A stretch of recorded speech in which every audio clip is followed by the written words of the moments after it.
Bonjour à tous, bienvenue dans cette nouvelle vidéo sur ma chaîne YouTube et on se retrouve aujourd'hui pour la review des épisodes 4 à 6 de Qui veut être mon associé. On a d'ailleurs eu les confirmations à peu près du nombre d'épisodes qu'il y aura. Il y aura donc 8 épisodes, donc il y aura bien une dernière review pour l'épisode 7 et l'épisode 8 avant l'arrivée de Top Chef qui aura lieu il reste 2 épisodes avant le retour de Top Chef. Alors, il faut le dire tout de suite, j'ai bien aimé une nouvelle fois le programme dans les 3 épisodes que je vais chroniquer aujourd'hui. Mais il y a un défaut de ces épisodes qui a heureusement évolué sur le dernier, c'est que l'émission finit vraiment mais vraiment trop tard. Des fois plus de minuit 30, des fois minuit 45. C'est beaucoup trop tard. C'est beaucoup trop tard. Je suis désolé. C'est pas des trucs optionnels, hein. Il y a des projets inédits jusqu'à minuit 30. Hein. Ça paraît fou. Hein.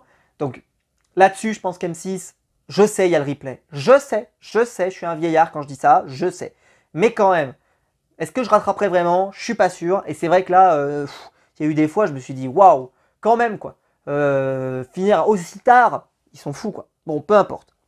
L'épisode 4, donc là ici, vous aurez le timer évidemment en dans la description avec à chaque fois l'épisode 4, épisode 5, épisode 6. S'il y a un épisode qui vous intéresse plus qu'un autre, ou voilà, etc. Ou si vous voulez pas vous spoil parce que vous avez vu que le 4, vous n'avez pas vu le 5, vous n'avez pas vu le 6, vous risquez rien, vous regardez juste le timecode et vous serez au bon endroit au bon moment. Et donc là on commence avec l'épisode 4 qui était un spécial projet d'environnement. Et donc là moi je me suis dit en amont, ça veut dire que ça va être probablement une spéciale marque Simoncini, puisqu'on sait que ce sont les projets sur lesquels il veut investir. Il a envie d'investir dans les projets dans lesquels il va vraiment changer les choses, dans lesquels il va avoir un impact écologique, etc. etc. Et donc voilà. Alors, le premier projet c'était Exutoire, une grille pour les déchets dans les égouts, pour éviter que ça aille dans les océans, en fait, ça aille se déverser, etc. Tu te dis effectivement, c'est hyper indispensable, etc. Ceci étant, je me suis fait une remarque quand même, c'est que donc il a cette grille qui retient les déchets, qui retient les trucs, etc. Donc ça veut dire qu'il faut quand même aller les vider régulièrement, etc. Quand on sait que Paris est infesté de rats et autres, qu'il y a plein de problèmes, on se dit que si jamais il y avait ça, probablement que les grilles déborderaient de déchets, déborderaient de merde, déborderaient d'horreur, et qu'en vrai, ça part d'une bonne intention, mais ça vous demanderait en tout cas à la ville d'être suffisamment efficace dans le traitement des déchets pour pouvoir aller faire ce travail, traiter, récupérer, etc. etc. Et que si ça n'est pas fait, je pense que ça serait une catastrophe. Vous allez me dire, c'est mieux quand même que ça reste dans nos villes et que ça nous détruise nos villes et que ça pollue dans nos villes et que ça soit vraiment dégueulasse, etc. Plutôt que ça aille se déverser dans les océans et dans les mers et que ça détruise notre planète. C'est très vrai, mais ceci étant, je me suis quand même dit, le revers de la médaille, connaissant un peu les administrations de certaines grandes villes, oh là là, ça deviendrait une porcherie à la vitesse de la lumière.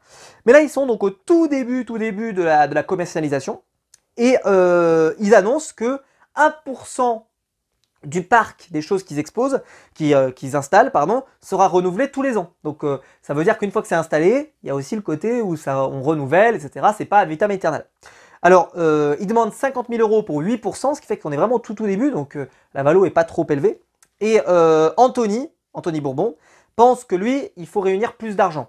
En fait, réunir seulement 50 000 € pour 8%, ça suffira pas à faire tout ce qu'ils veulent. À lancer le produit, le commercialiser, l'industrialiser, plein de choses, etc. Il manquait trop d'étapes. Bon. Au final, Jean-Pierre Nadir va proposer 100 000 € pour 20%. Et au final, ça va être 150 000 € pour 26% de la boîte. C'est quand même pas mal du tout pour cette acquisition. Ensuite, il va y avoir un tri organique pour les déchets. La poubelle Claude. En fait, c'est une poubelle de tri qui ne dégage pas de mauvaises odeurs si vous laissez vos déchets faire du compost, tout simplement. Il demande 15% pour 200 000 €.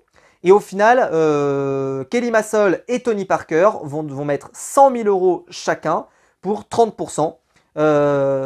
Et donc voilà, c'est pas totalement la valo qu'ils avaient prévu. Enfin, c'est après la valo qu'ils avaient prévu. Ils sont 2 investisseurs parce que Tony a toujours cette réflexion. Alors c'est vrai que c'est un peu, j'avais dit beaucoup de bien de Tony Parker au tout début.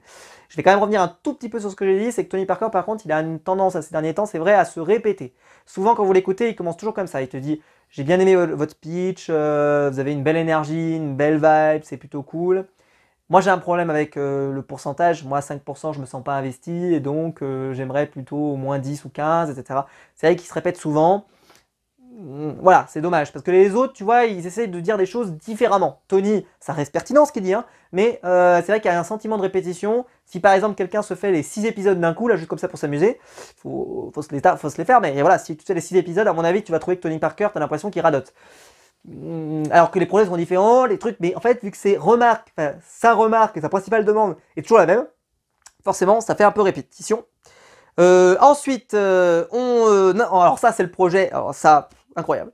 Planter, ils annoncent donc, on va faire un projet de proposer à des agriculteurs de planter des arbres sur leur terrain pour gagner de l'argent. En fait, en gros, c'est, t'as des agriculteurs qui ont des parcelles ou des zones, etc., qui ne sont peut-être pas utilisables ou autres, et ben dans ce cas-là, on va planter des arbres, et ces arbres-là, pour le côté la planète, tout ça, et ben c'est comme si on investissait sur leur terrain, et donc, on les rémunère pour cette action. Voilà. 100 000 € pour 10%. Et c'est un arbre qui pousse vite. Alors, il n'est pas invasif, c'est pas comme du bambou, des choses comme ça. Si vous plantez du bambou chez vous, par exemple, ça va tout envahir d'ici très peu de temps. C'est pas invasif, mais ça pousse assez vite. Et donc, c'est justement, ils expliquaient qu'ils avaient choisi cette sélection de plantes exprès pour ça. Le projet, il a 40% de marge. Mais lui, et là, tu aurais vu la tête des gens, mais ils étaient comme des fous, comme ça. Il leur annonce, attention, moi j'ai 1% de la boîte. Et 99%, c'est pas à lui. Et là, ils ont dit, mais attendez, ça veut dire vous nous vendez quoi? Vous n'avez pas de part? Qu'est-ce que vous vendez? Alors en fait, il dit, bah en fait, plus l'entreprise avance, plus je récupère des parts de ma boîte. Je crois que j'avais jamais vu. C'est-à-dire qu'en fait, il se rémunère, je sais pas comment ça fonctionne, hein, vraiment, mais l'économie, des fois, a des mystères pour moi, mais j'avais l'impression que c'était à la bizarre. En fait, plus son entreprise allait grossir, plus il pouvait récupérer des parts de ce qu'il avait. Mais c'est-à-dire que c'est automatique, les gens acceptent de lui rétrocéder automatiquement, je sais pas, j'ai rien compris. Les investisseurs aussi ont eu du mal à comprendre, parce que voilà, mais bon. Alors, au final, Jean-Pierre Nadir va proposer 100 000 € pour 15%. Je rappelle qu'il voulait 100 000 € pour 10%. Surpris, mais il va lui dire, attention, je mets cette somme, mais toi aussi, tu mets 100 000 toi aussi, d'accord? Tu vends ton appart, il va lui dire ça comme ça, tu vends ton appartement pour montrer que tu es investi, parce que là, toi, tu n'as que 1% de la boîte, c'est-à-dire que si moi, j'en ai 15, c'est moi qui prends plus de risques dans notre histoire au final. Donc non, tu remets de l'argent, c'est toi aussi que tu mets de l'argent, on est tous les deux dans l'affaire, parce que là, moi, c'est quelque chose que j'avais jamais vu. Quelqu'un pour qui j'investis, qui en réalité est très peu investi, personnellement, dans l'entreprise qu'il est en train de créer. Souvent, en plus, les gens qui investissent, qui créent des startups comme ça, c'est des gens justement qui croient un peu à l'entrepreneuriat, qui croient à l'argent, qui croient à machin, et qui pensent devenir riches. Donc là, il leur dit, mais c'est vrai que c'est très étonnant, et donc voilà, moi ça ne me va pas, parce que forcément, là, pas que je ne te crois pas, mais tu pourrais, en gros, me lâcher, partir. Alors, il dit pas ça comme ça, mais c'est vrai que quand tu as 1% de la boîte, au final, c'est Jean-Pierre Nadir, l'actionnaire majoritaire, si tu vas voir là. Enfin bref, donc le mec va lui dire oui, il va lui dire ok, moi il n'y a pas de problème, j'ai un appartement à vendre, je vends. Mais c'est vrai que c'était assez ouf comme déclaration et j'ai failli tomber de ma chaise. Je pense que là, il y avait des investisseurs, ils étaient comme ça. Pardon, c'est combien de pourcents? Expliquez-moi, qu'est-ce que c'est que ce truc? C'était comme des fous. Ensuite, on va avoir Pimpan qui permet de supprimer le plastique dans le quotidien. Ils ont demandé 5% pour 150 000 €, il n'y a pas eu de deal. Ensuite, il y a eu une IA pour le dessin. Alors là, moi j'ai dit waouh, ça va être incroyable. Et ça l'était, c'était assez fou en fait, ça permettait de savoir dessiner très vite, ça dessinait un peu ce que tu veux, etc. Après moi les intelligences artificielles, pour en avoir un petit peu vu ces derniers temps, il y a des trucs qui sont vraiment cool, qui sont en train d'être super sympas. J'ai vu des intelligences artificielles où on peut créer des tutos automatiquement, j'ai appris ça en formation et tout. Enfin vraiment c'est super intéressant. Il demande 200 000 pour 10%. Jean-Pierre Nadir va proposer 200 000 mais pour 20%. Tony Parker et Marc Simoncini vont proposer 10% pour 100 000, seuls, ou à 3, ou avec Nadir. Alors en fait, ils peuvent tout prendre, hein, vraiment, ils peuvent s'éclater. Et là, le drame, 500, Kelly Massol arrive, et là, elle casse tout. Elle dit, ah non mais moi, votre projet, il est génial, c'est trop bien ce que vous faites, c'est un énorme potentiel, etc. Et ça vaut pas assez cher, et elle va le faire plusieurs fois ça. C'est pas assez cher. Et donc moi, je vous propose, pour 15%, 500 000 €. Et là, tu verrais la tête. Alors Eric Larchevêque, il a le dos de faire des AVC à chaque fois qu'elle fait ça. Parce que lui, il essaie souvent d'acheter moins cher que la Valo. Et là, elle achète plus cher que la Valo, à chaque fois quasiment. C'est qu'elle fait des mauvaises affaires par définition. Parce que là, eux, ils sont prêts à vendre ça à ce prix-là. Donc pour lui, c'est une mauvaise affaire dans l'absolu. Ou alors si, mais dans ce cas-là, si tu estimes qu'il faut leur donner plus d'argent, bah, dans ce cas-là, tu vends plus de parts, mais non, non, c'est elle achète des parts à ce tarif-là, mais plus cher, quoi. Et donc, évidemment, bah, deal avec Kelly Massol, évidemment, là, ton entreprise, elle a fait quasiment un plus de x2, quand même. 500 000 balles pour 15%, alors qu'ils en demandaient 200 pour 10, elle a fait plus de 1,5. C'est énorme, enfin bref. Voilà, donc vraiment gros truc. Ensuite, il y a eu Line-Up Océan, qui est en fait une entreprise pour protéger le littoral avec des digues végétales. Alors l'idée c'était un peu de... Alors en fait ils ont mal vendu leur truc parce que d'après eux ils l'ont mal vendu. Parce qu'en fait ils ont vendu leur truc sur on va faire des digues végétales, comme ça sera plus joli, etc. Et bah, peut-être que vous n'auriez pas dû le vendre comme ça, vous auriez pu plutôt le dire dans le sens de c'est la meilleure digue possible en fait. C'est pas une question que ça soit une digue plus jolie, c'est que c'est la meilleure. Pas la meilleure parce que en termes de ce que ça va vous apporter économiquement, etc., c'est la meilleure digue. Et donc il faut que vous le fassiez. Et eux ils sont restés vraiment là-dessus, mais bon, ok. Il demandait 250 000 € pour 10%. Et au final, c'est Jean-Pierre Nadir qui va investir et il va mettre seulement 50 000 €. Et en fait, lui, il a trouvé que le projet n'était pas... Voilà, mais il estimait que c'était suffisamment important de protéger le littoral pour décider de les aider. C'est vraiment une sorte de coup de pouce, mais il n'y avait pas... Voilà, c'était pas le grand coup de pouce qu'on aurait pu espérer. Et enfin, One Gum, un chewing-gum sans plastique. 150 000 € pour 10% de la société. Là, le truc était très tard hein, dans la nuit, c'était terrible. Il n'y aura pas de deal. J'ai envie de dire, vous n'avez rien raté si vous ne l'avez pas vu. Mais c'est vrai que c'était très tard. J'ai fait putain, aussi tard que ça. Et je crois qu'il était plus de minuit et demi. Enfin, c'était ouf quoi. Bon, bref. Mais voilà, pas de deal sur ce dernier projet. Pour le 5e épisode, plus de thème particulier, là on revient à un épisode plus classique. On commence avec le Flaming Box. Alors ça je connaissais déjà, j'avais déjà vu des gens faire ça sur TikTok, je sais plus où, etc. Même sur YouTube je crois de mémoire. Où en gros c'est t'achètes des lots ou des cartons de colis perdus. 150 000 € pour 10%, c'est la somme qu'ils ont demandé. Et là donc ils ont décidé de mettre leurs propos écologiques en avant. C'est-à-dire qu'on récupère des colis qui auraient été détruits pour leur redonner une seconde vie. Mais lui... il va plus insister sur le côté brocante un peu de l'affaire, c'est-à-dire que tu achètes une box, tu sais pas vraiment ce qu'il y a dedans, et tu peux essayer de faire une plus-value sur ce que tu achètes, parce qu'en fait tu payes ta box un certain montant, peut-être qu'à l'intérieur il peut y avoir un iPhone, tu vois. Alors je me dis, l'iPhone, moi si je l'ai paumé, je vais quand même essayer de le récupérer, et puis tu imagines bien qu'il y aurait certainement quelqu'un qui aurait peut-être essayé d'ouvrir le sachet avant, j'en sais rien. Bon, je sais pas, est-ce que vraiment les gens peuvent recevoir des trucs de fou dedans? Je ne sais pas trop, à vérifier. Mais en tout cas, bon, ok. Au final, des projets va intéresser certaines personnes. Eric Lachevêque va négocier 150 000 €, mais pour 15%, pas 10. Kelly ou Marc Simoncini vont proposer 150 000 € pour 10%, donc ce qui était la somme demandée. Donc, et là, Eric, sauf que Eric va valoriser. C'est-à-dire que quand il fait sa proposition plus faible, mais il va dire, moi c'est parce que j'ai une expérience à valoriser, moi je sais, en fait je suis celui qui peut vous apporter ce qui vous manque, je connais l'informatique, je connais plein de choses, etc. Bref, il a vraiment valorisé son expérience, et ben ils vont choisir Eric. Ils vont choisir Eric alors qu'Eric proposait une somme inférieure à celle de Kelly et celle de Marc. Ils vont le choisir parce que ils disent bah voilà, Eric est l'accompagnant idéal pour ce mec un peu fou. Il cherchait un vrai mentor pour être accompagné, etc. Et donc au final ça a été payant. Et donc là il fait une super entre guillemets affaire. Et en plus Eric c'est pas la première fois qu'il achète un truc comme ça. Si vous vous souvenez, il avait pris aussi un truc où il y avait un mec qui venait revendre des livres anciens. Et il disait en fait vous me proposez d'acheter un ticket de loterie, on sait pas vraiment ce qu'il y a dedans. Mais ça se trouve, il y a un livre hyper rare, ça se trouve pas, mais en tout cas, c'est un ticket. Il dit, mais moi je suis joueur, j'ai bien envie. Et c'était un peu le même principe, sauf que là, il y avait vraiment l'idée que, en plus, ça créait une box, c'était vraiment régulier, créer plusieurs centres de tri pour les envoyer. Enfin bref, il y avait véritablement un vrai projet, il a trouvé ça intéressant, et c'est lui qui remporte la victoire. Bravo, bravo, j'y croyais pas. Ensuite, il va y avoir donc un projet. Alors là, Eric Zemmour a dû être fier de lui. C'était un projet donc 290 000 € pour 5%. Je vous ai écrit le projet. C'est un Iranien réfugié qui est arrivé en France. Et ils vont décider, en gros, de proposer une entreprise qui aide ces personnes à pouvoir s'installer. De pouvoir leur trouver des crédits, s'ils veulent créer une boîte, s'ils veulent trouver un logement, etc. etc. Ils vont nous redire que l'immigration est une richesse. Éric Zemmour avait fait un AVC, on n'a pas eu de nouvelles récemment. Est-ce que c'est quelqu'un qui est allé voir son pouls pour savoir si ça bat encore parce que là il a dû faire des arrêts cardiaques successifs. Quoi? Pardon. Surtout que là il avait un mec, c'était un Iranien, il parlait bien.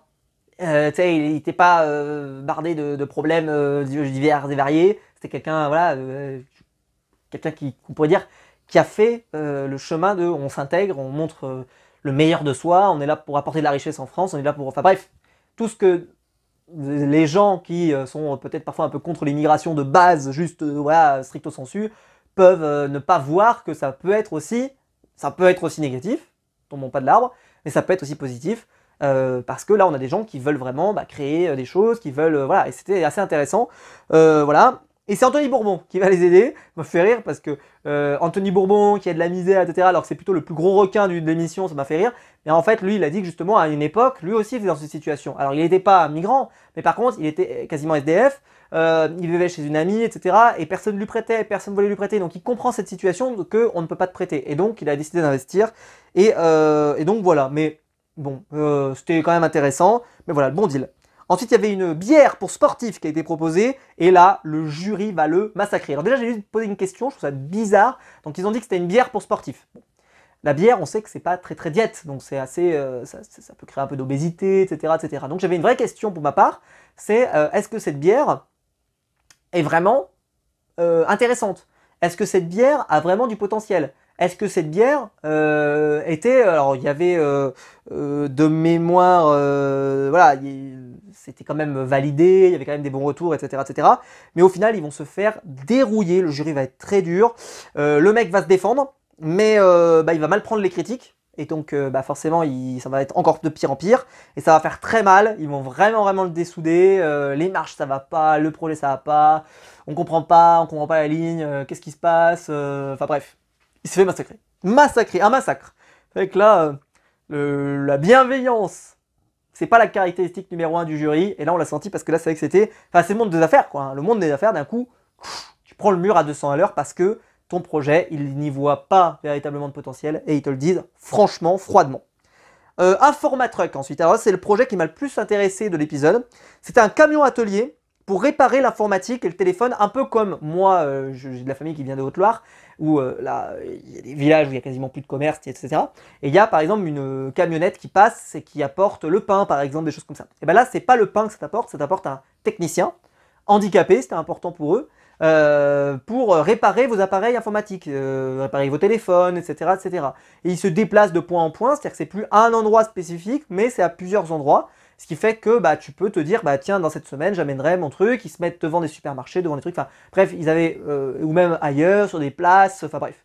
C'était intéressant, je trouve que le concept est intéressant, après à creuser, mais il était intéressant. Voilà. Ils sont capables de réparer 80% des appareils, et par exemple, ils avaient un exemple concret, donc c'était un téléphone qui avait l'écran cassé, et juste le temps du speech du gars, le téléphone était, l'écran du téléphone était remplacé. Donc c'était assez rapide, hein, vraiment, parce que même si c'est un peu coupé, etc., etc., c'était quand même relativement rapide. Tu peux te dire, par exemple, tu vas faire tes courses, tu reviens, ton appareil est remplacé. Mais Marc va évoquer évidemment un truc, c'est que tout ce qui est un peu les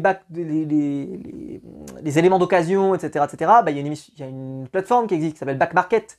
Et il disait, c'est vrai que là, vous venez avec un truc un peu itinérant, ok, mais en vrai, ça existe déjà un petit peu. Alors, il n'y a pas le côté itinérant, certes, mais le côté où on fait réparer, on peut donner une seconde vie, etc., à des produits, c'est quelque chose qu'on a déjà un petit peu, et mais bon. J'ai trouvé ça quand même intéressant, parce que je me suis dit la même chose. Et il va proposer quand même 200 000 € pour 10%, et ils n'auront pas de deal. J'étais assez triste pour eux, parce que je trouvais que le projet était pas mal, il a bien vendu, c'était cool. Je me suis dit, ça serait sympa que quelqu'un l'accompagne. Mais au final, voilà, le business plan, surtout que le mec a dit quelque chose, alors là, qui fait effectivement, quand tu participes à cette émission, c'est presque un crime de lèse-majesté de dire un truc pareil, où il va dire un truc du style, mon objectif numéro 1, c'est pas de gagner de l'argent, c'est de donner du travail à ces gens handicapés, de les remettre un peu dans le circuit, c'est d'aller dans les campagnes, c'est de renouer le lien avec le client, etc. C'est pas ce que ces gens veulent entendre, à part sur l'écologie où ils peuvent être un poil sensibles, le reste, c'est ils veulent des startups qui explosent, des startups qui veulent tout manger, qui veulent gagner de l'argent, qui veulent voilà machin. C'est vrai que là forcément c'était pas. Je trouve que il n'y avait pas des investisseurs, on va dire, qui sont intéressés par ce type de projet. Ou voilà, il y en a, mais là on sentait que c'était pas le projet. Enfin, en tout cas, ça les a pas forcément intéressés. Ensuite, rebond, pardon. 200 000 euros pour 9%, c'est pour acheter des ballons de sport. Notamment des ballons donc, qui sont en matière recyclable. Je me suis dit quand même, c'est quand même intéressant. À voir si par contre, est-ce que sur une saison, bah voilà, est-ce qu'il a la même qualité, est-ce que ça marche, etc. etc. Est-ce que... Bon. Et il donne pour une saison et le remplace à l'ensuite. Alors à ce moment-là, il y a Djibril Cissé qui va venir sur le plateau. Et parce que le ballon il tient 1 an et après il le remplace. Il va arriver, déjà vous pouvez acheter aussi des ballons artistiques, aussi des ballons que vous exposez chez vous, qui est un peu un objet d'art plus qu'un objet de sport tout simplement. Djibril Cissé lui va dire que bah, c'est un très bon ballon, il l'a essayé, etc. Et Tony Parker va lui répondre, il va lui dire, bah, tu sais en NBA ils avaient essayé de faire un truc à peu près pareil, ils avaient voulu nous remplacer le ballon, sauf que bah, la texture était pas vraiment la même, enfin c'était pas pareil, et au final on est revenu à l'ancien. Et c'est vrai que là je me suis dit, c'est vrai que c'est la grosse différence entre le foot et le basket. Le basket, le ballon, tu le tiens dans la main, donc il y a aussi une question de préemption, une question de machin. Le ballon au pied, alors je suis pas ce footeux, voilà. Et je suppose que globalement, oui, il faut qu'il soit suffisamment résistant, il faut qu'il ait quand même de la qualité. Mais je pense que c'est moins dérangeant si par exemple la surface n'est pas totalement la même, si le truc est pas totalement identique, etc. Je pense que c'est moins grave. Parce que, enfin je sais pas, dites-moi vous, parce que s'il y a peut-être des footballeurs dans ma communauté qui eux se diraient, ah moi je peux te dire qu'au pied, je me rends compte s'il y a un ballon qui est mieux ou pas. Je parle pas d'un ballon qui est abîmé, qui est très... Non, je parle d'un ballon qui est juste de sa forme normale, etc., etc., et qui est gonflé correctement, enfin machin. Est-ce qu'on verrait vraiment la différence? Je n'en sais rien. Et c'est pour ça, Tony Parker a vraiment mis un... Et je pense qu'il a raison. Par exemple, si c'était pour du hand ou pour du basket, où là, il y a vraiment la qualité de préemption, c'est-à-dire où tu le tiens dans les mains, et que là, il y a vraiment quelque chose de différent, bah, peut-être que là, ça pourrait poser problème, mais qu'au foot, Djibril Cissé avait l'air de dire, moi honnêtement je n'ai vu aucune différence avec ce ballon. Donc je pense que sur le ballon de foot, il y a peut-être effectivement une vraie capacité à pouvoir faire ça. Je trouve que ce serait normal que ce ballon soit recyclable. Ils expliquaient que le ballon n'était pas recyclable. Je disais c'est vrai que c'est con. Si franchement c'est une entreprise qui a vraiment du sens. Surtout qu'il y a beaucoup de ballons. Ils en utilisent des centaines, des milliers, je sais plus combien ils disaient par an, que ce soit dans les grands clubs ou dans des clubs amateurs, etc. etc. Il expliquait, je crois qu'un club amateur c'est 15 ballons par an ou 20 ballons par an, et il y a 7000 clubs ou 8000 clubs, je sais plus combien ils ont dit, mais c'est énorme. Donc forcément, voilà, ça fait beaucoup de quantité de ballons. Et s'ils les remplacent tous les ans de cette manière-là, forcément ça coûte du blé. Donc 90% de la matière était recyclable, c'est ce que je disais. Et au final, donc c'est Tony Parker et Anthony Bourbon qui vont investir à 200 000 euros pour 20%. Je rappelle qu'ils avaient demandé 200 000 euros pour 9%, et au final ils ont eu 200 000 euros, 20%, chacun 100 000, 100 000. Voir Anthony Bourbon et Tony Parker ensemble dans une boîte, ça doit être sympathique. Ensuite, Rematch, le réseau social de foot, avec une appli gratuite, avec de la pub pour enregistrer les souvenirs d'un match. Je n'ai... Alors j'ai Jean-Pierre Papin qui arrive et tout, j'ai rien bité, mais alors vraiment. Donc ils annoncent en plus une valo de malade, 325 000 euros pour 5%. Évidemment ils n'ont pas de deal, mais tu m'étonnes. J'ai dit mais c'est... Alors en fait, ils te disent, on va inventer un truc pour que tu puisses garder tes meilleurs buts ou je sais pas quoi, machin. J'ai dit bah en vrai, t'as quelqu'un qui te filme, et puis il le poste sur TikTok ou je sais pas quoi, est-ce que ça serait pas aussi efficace? J'ai pas vraiment compris la plus-value. Je sais pas, vous l'avez vu, vous, la plus-value? Bref, j'ai pas compris, et je me suis dit, franchement, ça... Puis la valo est énorme, la valo est énorme, la valo. Oh, t'avais envie de dire, waouh, 325 000 pour 5%, eh ben mes cochons, il faut en vendre des sur le réseau social, quoi. Surtout que c'était pas un réseau social qui cartonnait déjà, enfin voilà, ça semblait... j'en avais jamais entendu parler, moi, jusque-là, alors je suis pas un grand footeux, donc c'est peut-être aussi pour ça, mais quand même, quoi. Bon, je sais pas, en tout cas, ce projet m'a semblé, waouh, quand ils ont annoncé le tarif, j'ai fait, combien? Combien ça vaut ça? Pardon. Je sais que je suis pauvre, mais quand même à ce point-là, là ça m'a paru. Bon bref. Et enfin, une entreprise, là très tard la nuit, c'était terrible. Une cabane pour enfants à construire, en fait avec des matériaux un peu un Ikea, entre guillemets. Donc, ils demandent 50 000 euros pour 15%. Et là, c'était le dernier truc du soir. Hein. Il était plus de minuit et demi. C'était une folie de mettre ça aussi tard, bordel. Et en plus, c'était, si vous l'avez raté, encore une fois, vous avez raté un super truc. Parce que là, Kelly Massol, Madame Kelly Massol, la grande Kelly Massol, va décider, j'adore Kelly Massol, je l'ai déjà dit la semaine dernière, enfin je l'ai déjà dit quand j'avais fait la première review, et allez la voir, n'hésitez pas, elle est complémentaire à celle-ci, j'adore Kelly Massol, je la trouve géniale, elle est géniale cette femme, elle est est trop stylée, même si je trouve qu'elle achète des trucs trop chers, etc., mais ouais elle fait le show, c'est trop cool, c'est trop cool de la voir. Alors vraiment une super pioche d'M6, bravo, il faut la garder, gardez-la. L'autre qu'ils ont pris là, je sais plus comment elle s'appelle, mais c'est moins fou, elle est sympathique, mais moins fou. Elle fait le show, elle est ce qu'on veut dans l'émission, on va pas se mentir. C'est comme les Eric Larchevêque, comme Tony Parker, comme Anthony Bourbon, évidemment, même Jean-Pierre Nadir aussi. C'est des gens comme ça, ils font le show aussi un petit peu, et elle a tout compris. Elle a tout compris. Ah non, je pense qu'à mon avis, elle est déjà bookée pour l'année prochaine, on va pas se mentir. Je pense qu'ils ont une super pioche. Et donc là, Kelly Massol va proposer 15% pour 50 000 euros comme demandé, et elle va ajouter 50 000 euros en plus pour aider au développement, etc., etc., mais pas en achetant des parts, juste voilà, 50 000 euros de mécénat, on pourrait presque dire.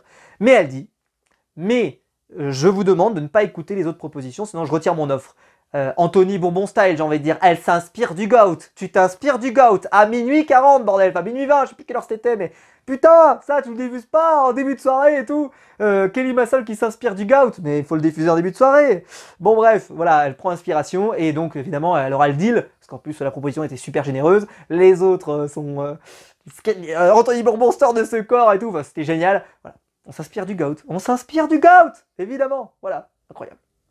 Épisode 6 maintenant. Alors, ça a commencé donc avec une box surprise. On a déjà eu un système de box avec des colliers récupérés. Là, c'est Urban Maillot. Donc, c'est une box de maillots surprise que vous pouvez récupérer. Mais des maillots de clubs, d'après ce que j'ai compris, de clubs secondaires. C'est-à-dire que c'est en gros, tu vas porter des clubs. Ils ne vont pas t'offrir le maillot du Paris Saint-Germain, de l'Olympique de Marseille, etc. C'est plutôt des maillots secondaires parce que bah, ça peut être dur. Évidemment, tu offres un maillot, une box comme ça, et à un Parisien, et il se retrouve avec le maillot de l'Olympique de Marseille, il dit c'est problématique. Donc en fait, on offre des maillots de clubs qui sont pas engagés, quoi, entre guillemets. Enfin, voilà, c'est bon. J'ai trouvé ça m'intéresse pas du tout. Je vais être honnête, ça m'intéresse pas du tout. Parce que moi, limite, je préfère acheter un maillot et prendre le maillot de mon équipe. Si je suis fan de foot.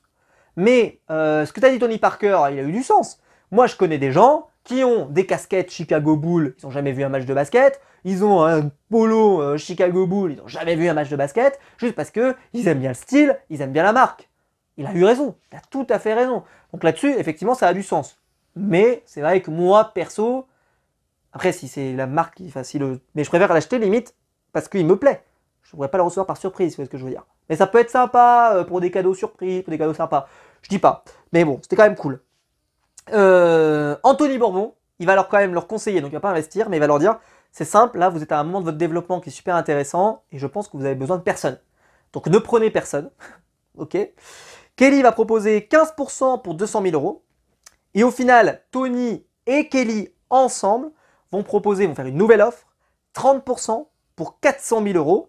Et c'est Anthony Bourbon qui propose cette offre. C'est-à-dire qu'il propose cette offre où il n'est pas dedans en plus. Il leur dit, franchement, Tony, il va vous ouvrir toutes les portes de tous les clubs, de tous les machins, etc. Bref, il va vous ouvrir les portes. Et puis en plus, si vous avez l'image de Tony sur votre site, ou qui met en valeur les maillots que vous vendez, etc., c'est une valeur. C'est-à-dire que déjà, paraissez plus sérieux que d'autres qui vont vendre des maillots. Tu sais pas si c'est du Wish, tu sais pas machin. Il dit là, vous avez l'image de Tony Parker. Ça vaut 200 000 balles sans aucun problème. Déjà, juste, il a encore rien fait, il a même pas bougé, il a même pas rien fait. Juste déjà, l'image de Tony Parker, ça vaut certainement cette somme pour votre entreprise et ça va être un développement de fou. Et Kelly, elle apporte une autre expérience, l'investissement, peut-être de l'industrie, etc. Enfin bref, plein d'autres choses. Là, les mecs, ils vont revenir. Et ils vont revenir avec une proposition à 180 000 euros pour 20%. Donc ils vont revenir à plus ou moins avec leur offre d'origine, voilà. Il dit, ouais, moi je suis désolé, comme il nous a souvent dit, mais là, c'était quand même plus intéressant que d'autres fois où il nous dit juste, ouais, moi au-dessus de 5%, machin, là, il nous dit vraiment, moi je suis désolé, mais en dessous de 15% chacun, donc en dessous de 30%, je suis pas intéressé par le projet. Ça m'intéresse pas suffisamment. Et donc moi je garde mon offre. C'est-à-dire qu'ils vont pas accepter, et là, ils vont finir par accepter l'offre.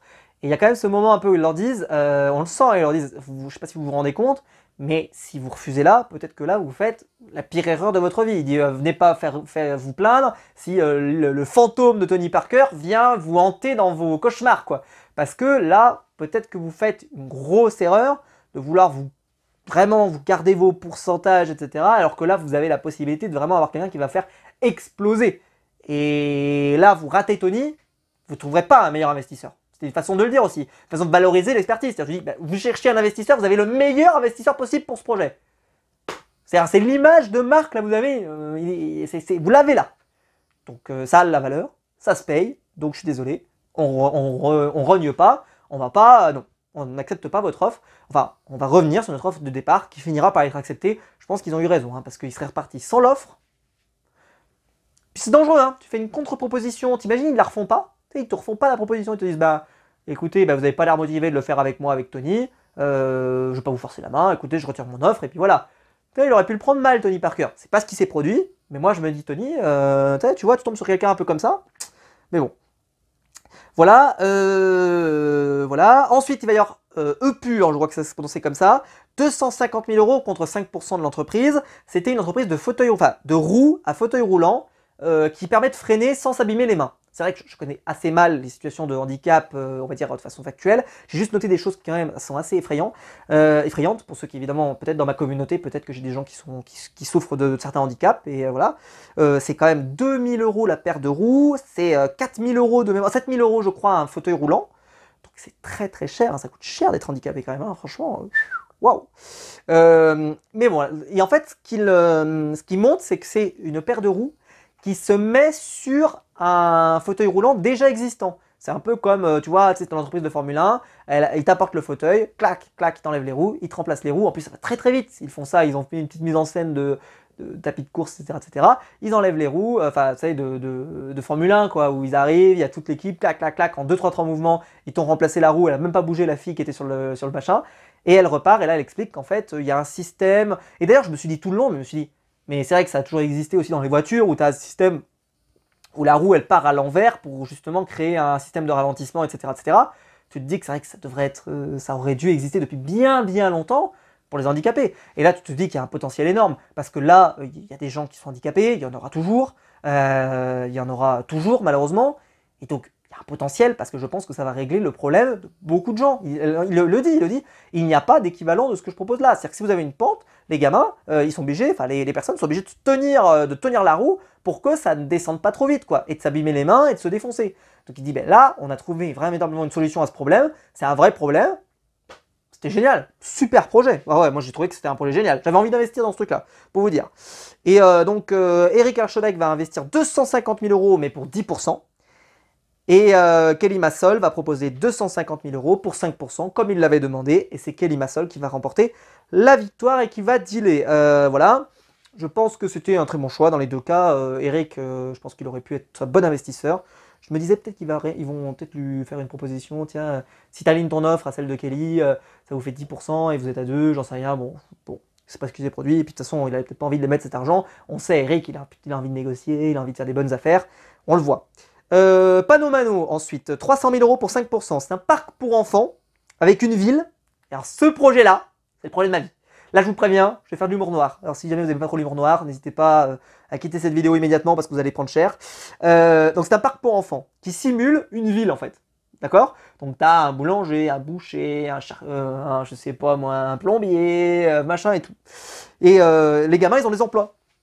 Et là, je me suis dit, ça, ces gens-là, ils ont tout compris, ils ont tout compris. L'enfant, ce dont il rêve, l'enfant, c'est d'aller au travail, c'est d'aller vite, vite, sombrer dans le capitalisme, vite, vite, vite, viens te jeter dans l'esclavage. Notamment, d'ailleurs, il y a un gamin qui est hyper heureux d'aller au travail, il te dit, ah, moi j'aimerais rester toute ma vie dans cet endroit-là, ah mais lui, j'ai hâte de l'embaucher. On a trouvé l'esclave parfait, le mec il est content d'aller au boulot, et il est content d'aller au boulot, et d'y rester au boulot. Là, on a trouvé le beau petit esclave, c'est bien, on va lui indiquer les bonnes valeurs du capitalisme, celui-là. Vite, dites-lui bien qu'il faut qu'il aille travailler, hein, parlez-lui des 35 heures, parlez-lui même des 40 heures, pourquoi pas. Bon, je précise tout de suite que c'est de l'humour noir, hein, parce que c'est pas du tout le projet, là c'est vraiment juste un truc, tu mets tes gamins et tu t'amuses avec eux. Les parents c'est pas un truc où tu lâches tes gamins et ça sert de garderie, c'est vraiment tu vas jouer avec tes gamins, tu peux voilà t'amuser avec eux, c'est un peu le concept de la dinette, mais version extrême et tout, avec un énorme hangar, avec plein d'activités, plein de trucs, et tu peux vraiment simuler vraiment, etc. Enfin, c'est vraiment cool, hein, c'est vraiment sympa. Puis je me suis dit tout le long, tu tombes sur quelqu'un un peu, voilà, un peu start-up et tout, tu te dis, moi je veux que mon gamin, dès qu'il est petit, il va comprendre très très vite que voilà, il faut en faire des bons, il faut en faire des bons capitalistes, des mecs qui vont travailler, qui vont bosser dur, etc. Dès le gamin, moi je veux qu'il apprenne que, y a rien sans rien, on va aller bosser, t'es un bon mec de droite, quoi, on va pas se mentir. Mais ça m'a fait rire, je me suis dit, vraiment, il aurait pu nous tenir un propos comme ça, c'est pas ce qui s'est produit, là c'était plutôt un truc, un parc d'attraction plus sympa et vraiment cool, etc. Mais moi, si je le vends comme ça, je pense que je vous raconte un truc, je vous fais vivre un parc là, c'est magnifique. Je vous fais le parc du capitalisme. Moi, ça devient, au lieu de Panomano, ça devient capitalisme parc pour Forkheim, tu vois. Je sais pas, un truc comme ça. Bon, bref. Anthony Bourbon, quand même, pose la question à un moment. C'est formidable, ça. On sait qu'il n'a pas d'enfant et qu'il n'est pas très enfant. Et il répond question pour votre parc, comment vous faites? Est-ce qu'il ne faudrait pas des gardiens? Et t'as l'impression qu'il parle d'une prison. Genre, est-ce qu'il faut des gardiens? Est-ce qu'il faut faire l'appel? Voilà, on fait des petites cellules pour que voilà, il s'échappe pas. Est-ce qu'on met des grillages avec tu vois, des petites barrières électriques au cas où ça pocherait trop? J'en sais rien, mais bon. C'est vrai que comme il en parlait, t'avais l'impression que c'était un truc à bestiaux qu'il imaginait. Ou... bon, c'était assez marrant. Et voilà, et donc c'est Jean-Pierre Nadir qui va investir 5%, puis ensuite 2% en plus, mais bon, il utilise un terme un peu bizarre, mais voilà, pour 300 000 euros. Comme ils avaient demandé, en fait, 300 000 euros pour 5%, mais ils demandent 2% de plus parce qu'il a une expertise, je sais plus trop quoi, bref. Et évidemment, donc il y aura le deal sans problème. Ensuite, il va y avoir le moment où je n'ai rien compris. Alors là, je veux bien qu'on m'explique parce que là, la cause, elle est bonne. On commence. L'entreprise, elle s'appelle Meuf, M-E-U-F. T'as des femmes qui viennent témoigner, qui te disent moi je me suis fait violer, moi j'ai dû subir un avortement, moi j'ai subi une agression, etc. etc. Ambiance. Et là, donc on cherchait un lieu protégé. Ok. Ils demandent 250 000 euros pour 8%. Je dis bon, ça veut dire que là, peut-être qu'on va avoir, comme on avait eu l'année dernière, un système où il y avait, vous savez, les femmes battues qui quittent leur mari ou autre, ou en tout cas leur compagnon, et qu'en fait ça leur permet de trouver un logement d'appoint, le temps de se remettre, etc., etc. Il y avait une entreprise qui proposait ça, en gros d'avoir des logements faits pour elles, pour qu'elles puissent quitter et s'installer à cet endroit-là, le temps qu'elles trouvent de nouveau un logement et qu'elles ne se trouvent pas SDF tout simplement. Mais non, d'un coup on te dit, en fait c'est un réseau social. Je dis ah, alors donc c'est peut-être un réseau social pour peut-être se soutenir, tu vois, un truc un peu psy, j'en sais rien. Puis d'un coup j'entends parler de t-shirt. Ouais, en fait, j'ai fait des t-shirts. On va faire des t-shirts. D'accord. Puis en fait, non, en fait, c'est pas un réseau social, on va faire un média. Mais pas peut-être pour tous. Mais en fait, non, ce sera que pour femmes. Mais en fait, ce sera pour les deux, mais il n'y aura pas le même contenu pour les deux. Et puis après, elle nous parle de culottes. De culottes qui sont brandées à la marque. Je n'ai rien compris. Qu'est-ce que vous vendez? Vous vendez quoi, madame? Non mais s'il vous plaît, madame, vous vendez quoi? Parce que vous arrivez avec un truc hyper lourdingue et vraiment qui est, tu vois, un sujet de société majeur. Enfin, plusieurs sujets de société majeurs sur les femmes, etc. Et d'un coup, c'est camoulox ce machin. T'as des t-shirts, du média, pour tous, pas pour tous, pour les femmes, il y a des culottes, il y a le... Qu'est-ce que c'est? Que vendez-vous? À un moment, expliquez-nous. Et Tony ne va pas comprendre d'ailleurs. Tony va dire, je n'ai pas compris. Alors, il n'est pas trop virulent, mais moi je le suis parce que je dis, mais c'est incroyable. En fait, parce qu'en fait, à un moment, elle fait référence à son ancienne boîte aussi. Donc ça aidait pas dans le propos. Alors le montage n'est pas forcément aussi peut-être pour qu'on comprenne, mais je comprends pas le business plan. Je comprends pas le business. Qu'est-ce que vous vendez? Qu'est-ce que vous voulez nous refourguer? Qu'est-ce que vous voulez? Vous voulez créer un réseau social pour que les femmes se soutiennent? Ça au début j'avais compris ça. Puis en fait non, parce qu'on dit qu'il y a les hommes qui sont dedans. Je sais pas, je comprends pas. Que les hommes n'ont pas le même contenu. En fait c'est un média. Je comprends. J'ai rien, mais de rien compris. De A à Z quoi. Vraiment le truc. J'ai dit mais qu'est-ce que... au début j'avais l'impression de comprendre. Puis après j'ai fait mais what? Qu'est-ce qu'elle veut vendre? Qu'est-ce qu'elle veut vendre? La vraie question que je me suis posée, on peut même demander est-ce qu'elle veut tout faire? Elle veut faire tout ça là? J'ai dit mais bref. Donc elle n'aura pas de deal. Évidemment qu'elle n'aura pas de deal. On comprend rien. Enfin moi perso, je sais même pas sur quoi il fallait investir. Quel est le business? Parce que la cause avait l'air bonne. Évidemment qu'elle a l'air bonne. Mais tu comprends pas. Qu'est-ce que vous vendez? Juste question. Qu'est-ce que vous vendez? Question simple. On veut une réponse simple. Et bon, on n'a pas eu la réponse. On l'a jamais eu. Tony va même la demander à un moment. Il va dire mais quel est votre business? La réponse, on comprend pas. J'ai dit je comprends pas. Donc pas de deal, mais évidemment pas de deal. Voilà. Ensuite, Airpool, 10% pour 100 000 euros avec donc un système de clim par peinture. Ça, c'était génial et fabuleux pour climatiser les maisons sans avoir à mettre de clim à l'intérieur, qui en fait renvoie la lumière du soleil. Et donc forcément, ça permet d'avoir des logements climatisés. Honnêtement, je suis à deux doigts de me dire qu'il faudrait que sur la maison de mes parents ou autre, on fasse ça. C'est-à-dire que je ne sais pas quand est-ce que ça sera disponible, je l'ai noté parce que franchement ça a l'air hyper intéressant. Est-ce que ça sera accessible possible pour des gens qui ne sont pas des professionnels, pour tout le monde? Parce que ça m'a l'air hyper intéressant. Une maison dans laquelle tu te dis comme ça, tu vas pouvoir garder la fraîcheur à l'intérieur, qui est quand même le sens de l'histoire vu le réchauffement climatique qu'on va se prendre dans la gueule, je pense que ça peut véritablement aider énormément de gens. Il y a plein de logements qui, je pense, pourraient, parce que ok, installer une clim, c'était pas forcément facile pour tout le monde, et en plus ça consomme, ça pollue, bref, il y a plein de problèmes. Là, c'est juste de la peinture. J'ai trouvé ce produit fabuleux, révolutionnaire, incroyable, génial. Ils ont fait un spécial environnement. Pour moi, c'était le meilleur projet environnemental de tous. Meilleur que tous ceux qu'on a eu sur la spéciale environnement. Meilleur que tout cela. C'était génial. Je me suis dit, mais c'est le meilleur projet de la soirée. C'est le meilleur projet tout court même de toute la vidéo que je fais aujourd'hui. C'était génial. Et donc, Kelly va être un peu comme moi, puisque elle, au lieu de proposer donc 10% pour 100 000 balles, elle va proposer 10% mais pour 250 000 euros. Marc, qui lui est très intéressé évidemment pour le propos écologique et tout ce que tu veux, lui aussi va voir intéressant. Et il va proposer, alors il va dire je vais quand même vous faire ma proposition, mais j'arrive pas à m'aligner. Kelly elle a survendu quoi. Mais il dit je vous connais même ma proposition parce que c'est un domaine que je connais, j'ai une expertise, etc. Et il va moins se valoriser quand même que ce que fait Eric par exemple parfois. 150 000 euros, mais pour 20% de la société. Et tous les autres qui étaient super intéressés vont se coucher parce que Kelly a fait une trop grosse offre. Et en disant, bah voilà, vous avez une super offre, on va pas... Moi, je pourrais vous faire une offre, évidemment. Une offre au prix que vous avez demandé ou je sais pas quoi. Mais ça sert à rien. Prenez l'offre. Limite, ils lui ont dit, prenez l'offre de Kelly, quoi. Voilà. Et donc, c'est le deal avec Kelly qui va se faire, évidemment, et c'était mérité.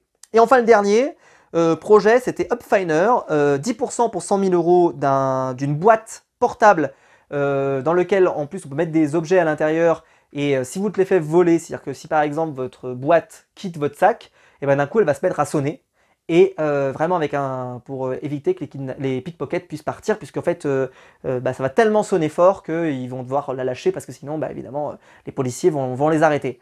Moi j'y ai vu des super intérêts, notamment ils disent qu'en fait si tu mets des objets à l'intérieur, notamment le téléphone portable et autres, ça les garde au frais en plus, donc rien que ça déjà ça a un intérêt. C'est-à-dire que même au-delà du fait de te faire voler etc, ça a un intérêt du style de se dire tiens j'ai un produit qui permet de faire en sorte, moi c'est toujours ce qui m'inquiète, c'est que si tu amènes ton téléphone sur la plage, et déjà il y a le sel, il y a machin, et le sable, et en plus il y a la chaleur, ça fait chauffer la batterie, c'est pas bon, etc. Donc là tu as un vrai outil.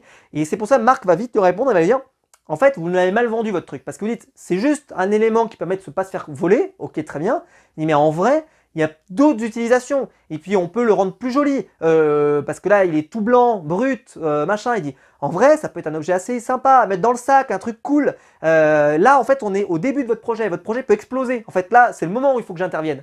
Et donc il va valoriser vachement son expérience dans le côté de moi je peux vous apporter ça parce que j'ai déjà, je travaille sur un vélo intelligent, etc. Donc c'est un système que je connais, c'est quelque chose que je connais, que je maîtrise. Donc je vous propose par contre, je vais faire quand même une affaire. Eric là tout de suite il a fait ah alors là attention tu vas faire comme moi, tu vas faire des propositions de ouf. Bon il est resté quand même honnête, il a fait 20% pour 100 000 balles au lieu de 10% pour 100 000. Et il va y avoir un deal. Et c'est la fin de l'émission. Et là, attention, bonne nouvelle. L'émission bonus compris, c'est-à-dire avec la deuxième partie de l'émission, a fini à 23h54. On progresse sur M6. Là, je dis, ça va. C'est rude, à 23h54, mais ça va. C'est-à-dire que le dernier projet inédit a eu lieu à 23h54. Après, c'était une rediff des saisons précédentes.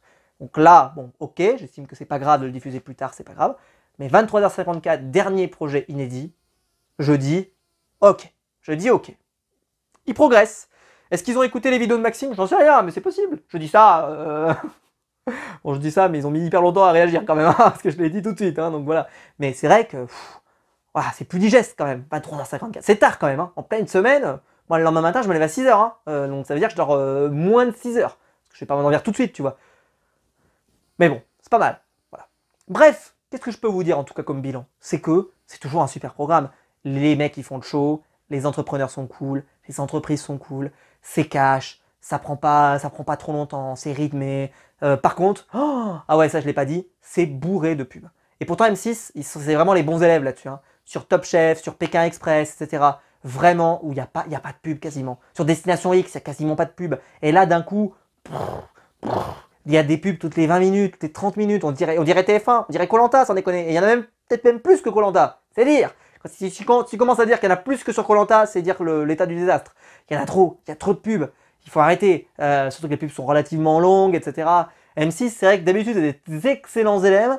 Et là, je trouve que sur cette émission, c'est trop cher. Il y a trop de pubs. Trop de pubs. Il faut arrêter avec ça. Voilà. Mais bon, pour ceux qui regardent en replay, je pense que c'est moins gênant. Peut-être qu'il y a moins de pubs en replay d'ailleurs. C'est un programme peut-être qui pourrait se prêter au replay. En tout cas, c'est très cool. Les projets sont sympas. Ils sont pas tous sympas. Des fois, tu vois, tu passes de trucs où tu te dis oh c'est pas terrible, après ça va mieux, puis machin. Mais c'est cool quand même. Je trouve que c'est, tu vois, tu peux regarder ça tranquillement. Enfin, perso, je trouve que c'est une émission géniale qui donne une bonne image de l'entrepreneuriat, mais quand même réaliste. Et perso, j'ai beaucoup aimé et je vous le recommande vivement. Là, on est déjà au 6e épisode, il y aura 8 épisodes et je suis très impatient de voir les 2 derniers épisodes et je vous en ferai la review évidemment sur la chaîne. N'hésitez pas à liker la vidéo, à vous abonner, à la partager sur les réseaux sociaux. Il y a le bouton rejoindre ici juste en dessous pour devenir mon soutien et je vous en remercie. Et quant à nous, on se retrouve très vite pour des nouvelles vidéos sur ma chaîne YouTube. Ciao!